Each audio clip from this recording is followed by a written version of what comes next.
PM Modi Haryana विधानसभा चुनाव में कुल 5 चुनावी रैलियों को संबोधित करेंगे और बीजेपी के पक्ष में माहौल बनाएंगे।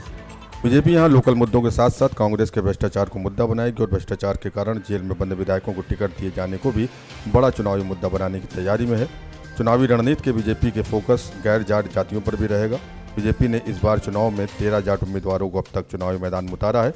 ये संख्या अभी बढ़ सकती है क्योंकि अभी 23 सीटों पर उम्मीदवार घोषित किए जाने बाकी हैं। जम्मू और कश्मीर विधानसभा चुनाव के लिए कांग्रेस ने तीसरी सूची जारी कर दी है। सोमवार देर रात जारी इस सूची में 19 प्रत्याशियों के नाम घोषित किए गए हैं। गौरतलब है कि कांग्रेस और नेशनल कॉन्फ्रेंस ने विधानसभा चुनावों के लिए चुनाव से पहले गठबंधन किया है। इस गठबंधन में कांग्रेस 32 और नेशनल कॉन्फ्रेंस 51 पर चुनाव लड़ रही है। इसके साथ ही 5 सीटों पर दोस्ताना मुकाबला होगा। कांग्रेस नेता राहुल गांधी लगातार अपने अमेरिकी दौरे के दौरान प्रधानमंत्री नरेंद्र मोदी पर निशाना साध रहे हैं। उनकी तरफ से कभी लोकसभा चुनाव के नतीजों का जिक्र हो रहा है तो कभी जनता के खत्म हो चुके डर पर वो चुटकी लेते नजर आ रहे हैं। इसी कड़ी में वर्जीनिया के हार्डन में इंडियन ओवरसीज कांग्रेस से जुड़े लोगों को संबोधित करते हुए कांग्रेस नेता ने कई मुद्दों पर विस्तार से बात की। नेता प्रतिपक्ष राहुल गांधी ने कहा कि बीजेपी और पीएम नरेंद्र मोदी ने काफ़ी डर फैलाया है।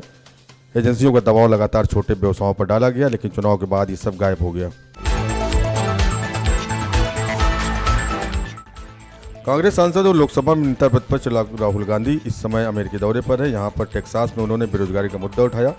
उनके इस बयान के बाद भारत में सियासी पारा बढ़ा हुआ है। केंद्रीय मंत्री गिरिराज सिंह ने राहुल गांधी पर निशाना साधते हुए कहा कि भारत की तारीफ करने के बजाय राहुल गांधी भारत के बाहर जाकर भारत को ही गाली दे रहे हैं, चीन की तारीफ कर रहे हैं। लगता है कि वो चीन के पैसों पर ही पल रहे हैं, तभी वो बाहर जाकर चीन का प्रचार कर रहे हैं।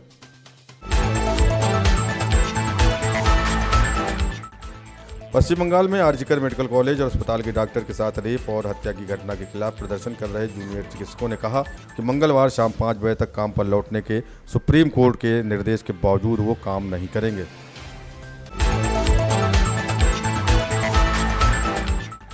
कानपुर के बाद अब राजस्थान के अजमेर में मालगाड़ी को पलटाने की साजिश सामने आई है।